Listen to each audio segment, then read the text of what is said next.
Hello, everybody. My name is Mike, and welcome to my channel. Now, today I wanted to talk about some things that I personally experienced, that I've seen other people do, and that, it's just not right. And that is people thinking that addiction only has to do with alcohol and drugs, or sex, or gambling. There's a certain level of compulsion when it comes to addiction, but it doesn't only apply to these things. When I was a teenager, I used to see homeless people on the street, and I used to look at them and be like, look down on them and be like, ugh, look at why you, how you ain't got no house? How come you ain't have a house? Ugh, look at how you smell funny. You know, I used to judge them hard. And then I became one of those people. I mean, truly, for years, my whole 20s, I was homeless on them streets. Yeah, I experienced it fully, and thank God for that. I'm so grateful for that. I wouldn't change a thing. But I know a lot of people out there are like that still because they haven't experienced that and they have no idea how somebody could even become that. And yeah, a lot of times it is drugs and alcohol. Sometimes it's a mental condition, those kind of things. Mental health is serious and it's real. But I don't want people to get it twisted. Now, how many people shop on Amazon compulsively? I've done that. How many people eat compulsively? I've done that. How many people talk? How many for how many people is talking an addiction? Letting other people hear them talk. There's so many things: spending money, shopping, uh, I, anything you could think of, somebody can make into an addiction. Now there are plenty of people that have this. Plenty of people that have this affliction in their lives, but they don't call it addiction. They just call it a habit, or I don't know, whatever they call it. I don't know. I'm not them, but they don't call it what it is. It's an addiction.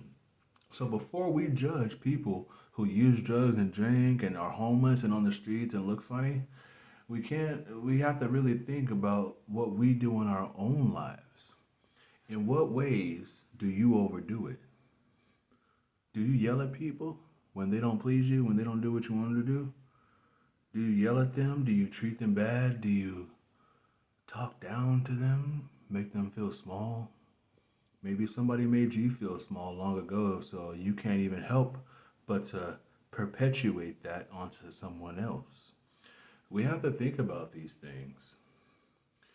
When I'm not in a relationship right now, but in the past, when I've been in relationships when I was younger, I would be really critical of the women I was with, like kind of like, oh, how come you don't do that? Or like, oh, she didn't close the cabinets or something stupid. Like, I would just get in my mind really critical, and sometimes I would say it out loud, but that's because I received that criticism, before.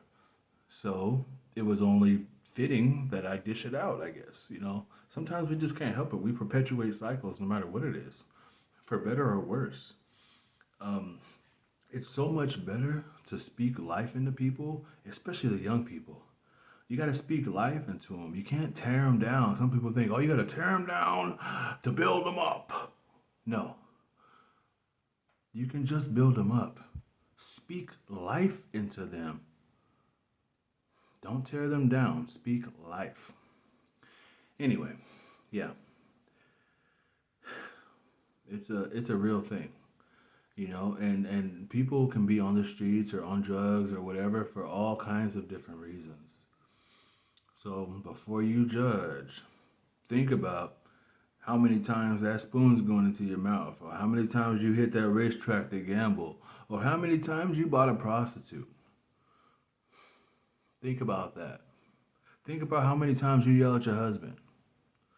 Think about how many times you've been evil to people, lied on people, been manipulative to people.